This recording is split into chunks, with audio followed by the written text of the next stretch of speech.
So this is the Teyes CC3 2K head unit for the Astra. As you can see, it's a pretty big screen. It slots into this, which replaces the top screen on the Astra, so you do lose your miles per gallon, but I've already lost that from having a standalone ECU. So for me, it's worth it for all the extra features. In the box, you get all your wiring looms for things like RCA breakouts if you've got like standalone amplifiers, and obviously the adapter for the factory wiring harness as well. Some more breakouts and stuff for like reversing cameras, USB, more amp and mic cables, a bunch of antennas for Wi-Fi 5th generation, GPS, the one is 4G, and then I've also got the DAB to USB adapter, which is an optional extra, and they threw in a free camera as well. It's a microphone. So that's pretty much everything that comes in the box. So I'm going to go ahead and start ripping my old stereo out and get this fitted. Right, so now I'm in the car. Here's what the interior looks like as it is. Oh, got my chargers there. Aux adapter, which runs to the CD30 standard aux thing, which sucks, doesn't really stay in, and you have to have the cable in the right position to get it to work. Previous owner installed a Parrot hands-free system, which is okay. It doesn't do music though, hence the aux, but my Pixel 6 is pretty old, so the USB-C to aux on it just stopped working recently. So I have legit been listening to music on my phone speaker ever since I ordered the head unit, so pretty good timing for that to break. This phone holder, which rattles, especially with the Vibrotechnics engine mounts, it just does not stop making noise, so I'll be glad to see that gone, because the Teyes does support Android Auto, so you can cast your phone screen either wirelessly or with a USB-C cable, and then top screen, which always shows either 0 or 999 miles per gallon for me, because the standalone ECU doesn't output the fuel it's using basically. So I will be losing that, but I will be gaining a whole bunch of features when I replace it. So first thing to do is remove this Parrot. What you need to get CD30 out is one of these removal tools, which you can get off eBay pretty cheap. I had some from replacing the CD30 non-aux in my Vectra with a Sony XAV, and basically you want to push these in. They should pop the head unit loose when they're rammed all the way in. You can pull both sides out at once. You push these in and then pull your stereo out. Like that. There we go. So I just had the lever on them so they didn't move, so push them down like that. But that's it, we're getting there. Maybe I'm getting ahead of myself. I'm going to go disconnect the battery before I touch anything else, just so I don't electrocute myself.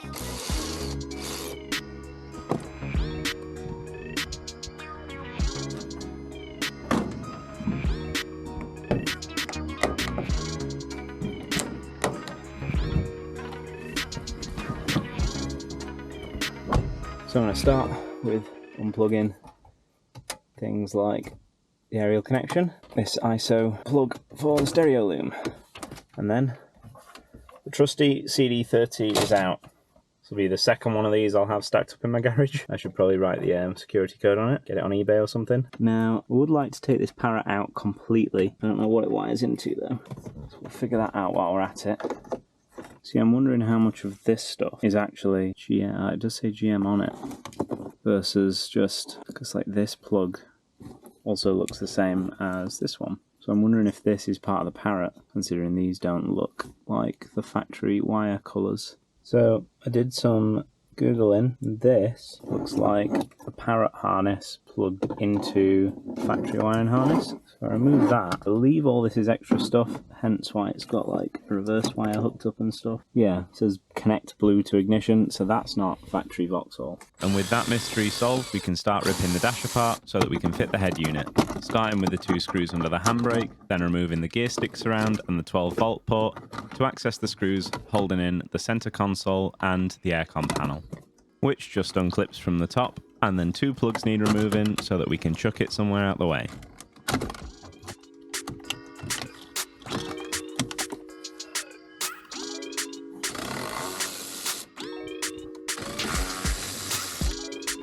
Finally, with the center console detached, we can unplug it and lever it out the way so that we can get to the wiring and the screws behind it.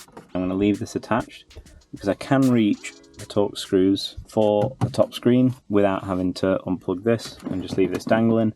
The last thing is just removing the rest of this adapter harness for the Parrot, which I'm probably going to have to take the glove box out to do. Might be better to just pull the glove box out, give myself some access, and then I can run the cables I need also for the ECU through from the engine bay.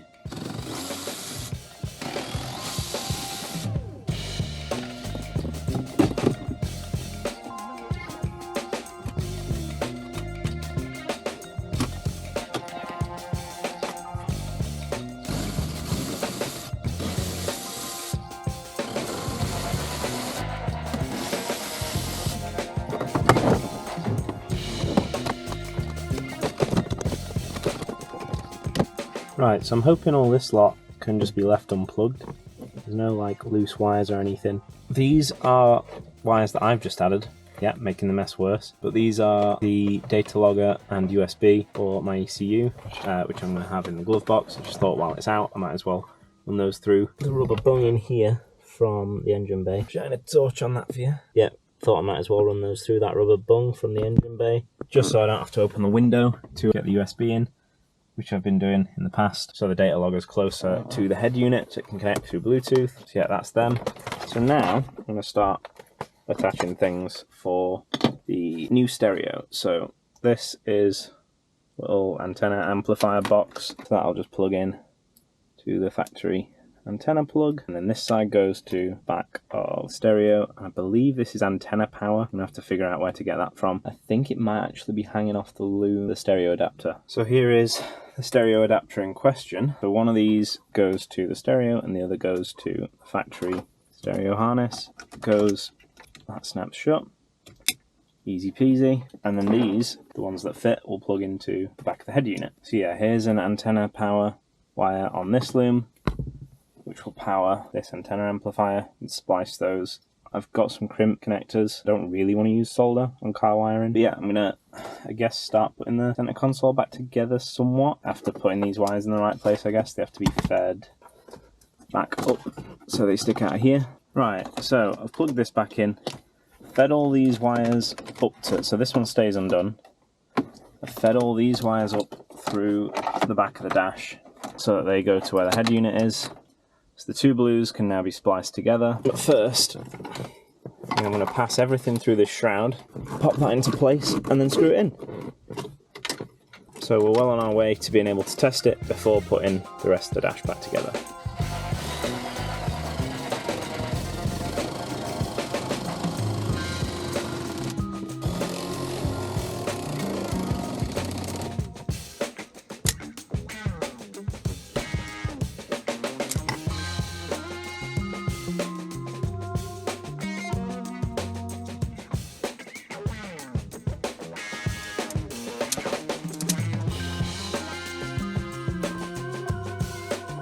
That ain't going anywhere. With antenna power spliced in, the first thing I'm going to connect is this CAN bus decoder, which allows the stereo to read signals from the steering wheel controls. Then this big grey plug plugs into the factory connection for the top screen. So yeah, that fits just there, like that. And now all the rest go into the stereo. So this is power, CAN bus, as I said. I don't think this key one is needed. And then this is aux, presumably for the factory aux port.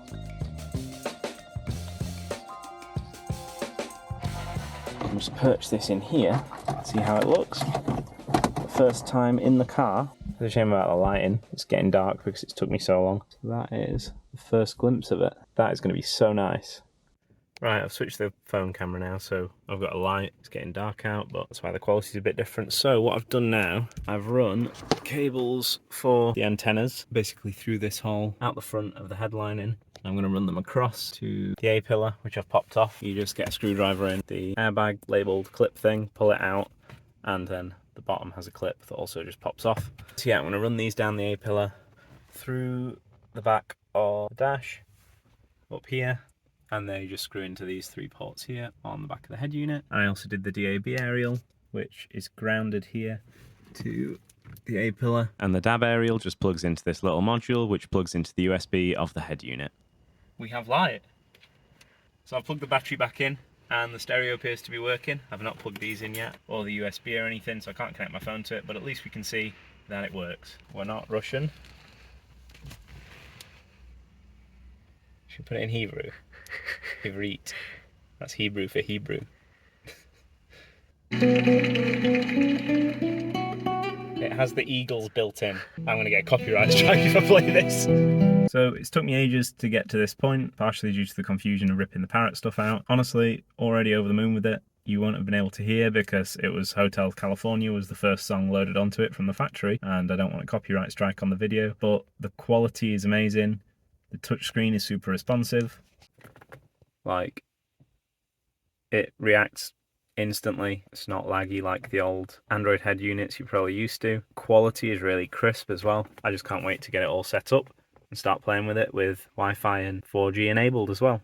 So obviously one of the last things to do is to put the dash back together, which is just the reverse of the process that we did to take it apart, making sure not to forget any plugs. And for now I'm going to refit the factory CD30 just to fill up the space, but eventually I'll make a carbon blanking plate, and maybe a little switch panel will go there to control some features on the ECU. Right, I think we are finally done setting up the head unit. I've been playing with it, I've got some apps installed. There's one more that I have to do that I'll show you when it's done, but for now I can give you the tour basically. So, the first thing to do is set up the steering wheel controls. So we go to car model, CAN bus settings, and this is the one you want to choose, LZ. You want to choose Antara, move screen, keep CD, which seems to get all the controls working. You can do volume with the right scroller. Skip tracks, answer the phone.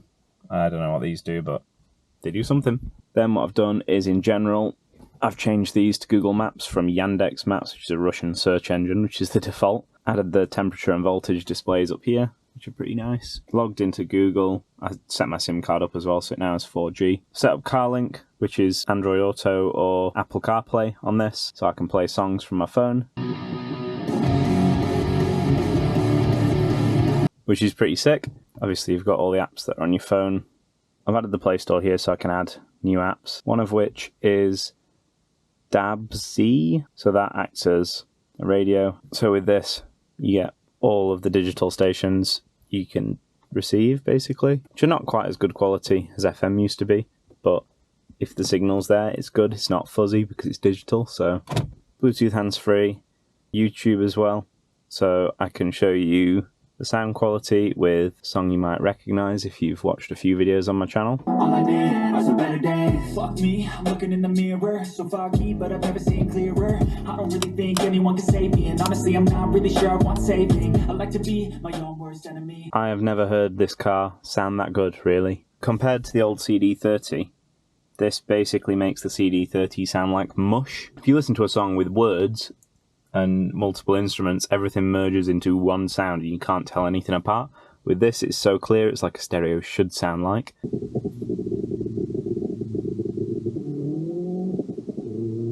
This is my 09 Astra VXR. And of course, we can watch our favourite YouTube channels on it as well. So I did end up changing the routing of the wires for the antennas. Instead of sending them down the front like this, I actually had to feed them in this way, through this big cavity here, and get them all stuck around this sort of area. So the GPS antenna's here, one of them's like up here, one of them's here, just because the wire wouldn't reach all the way down here to the stereo if you had them up here sort of snaking around, because there's no way they're going to reach if you run them down the front, which is what I'm sure the Teyes video showed them doing, but maybe they had longer wires or something. So in the glove box also, you can see I've got the two USB sockets, USB 3 and USB 2. The USB 1 I'm using for the digital aerial dongle, DAB to USB thing, and the ECU master data logger and ECU USB cable. So no more dangling that through the window, it just reaches, and this should have really good reception for the Bluetooth to connect it to the dash, which I'm installing now. So this is real dash installed on the Teyes and connected to the EMU Black. I did have to flash the firmware on the Teyes, which is where I also added this nice splash screen on startup, the VXR logo with a nice Arden blue into black gradient in the background that I made. But yeah, this shows your RPM, boost, Spark Advanced AFR, anything you really choose. This is one of the premium dashes. You can also graph them, and on the third screen shows your maps and whatever you've got playing, like Spotify. That doesn't look like Google Maps, it looks a bit rubbish to me, so I'll probably not use it. But yeah, this is part of the whole reason I went with a big Android tablet, is that on track days and stuff, I can connect it to the data logger, have all the data there, see the oil temperature, see the coolant temperature, and know exactly what's going on. The last thing I have to do is take this part of the shroud off, screw the Teyes into it so it doesn't just flop about like it has been doing, and then clip it back in, and everything is done pretty much. So with that said, thanks for watching, hope you found the video helpful. If you did, consider liking, commenting, subscribing, all of that stuff, and I'll see you in the next one. Living life every day, late at night, not okay. all I want, and I pray, all I need are some better days. Fuck me, I'm looking in the mirror, so foggy, but I've never seen clearer. I don't really think anyone can save me, and honestly I'm not really sure I want saving. I like to be my own worst enemy. There's no risk if you don't try anything, so I'ma just keep buying everything. See you in the next life, have to be